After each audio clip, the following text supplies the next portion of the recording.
What have you enjoyed the most? I really love, and this has happened many, many times. People will call up or their email. This happens very frequently, and they're just like, "Just got my kit." And sometimes they're like, "I've been a long-term customer." Other times they're like, "Oh, I never heard of you, but my buddy has one and he loves it, whatever." And they're like, "I just want to thank you for making a great kit and making it in the USA."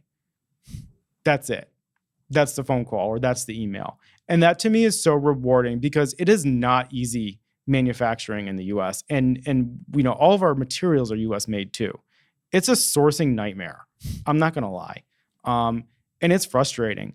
But when I get phone calls like that and emails like that, it really makes it worth it for me.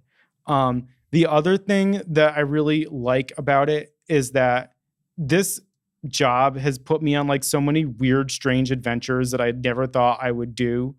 I mean, everything from podcasts, meeting Jay Leno and doing a video, driving a 26-foot box truck. I mean, just like weird things that, robotics, things that I never really thought I would end up in.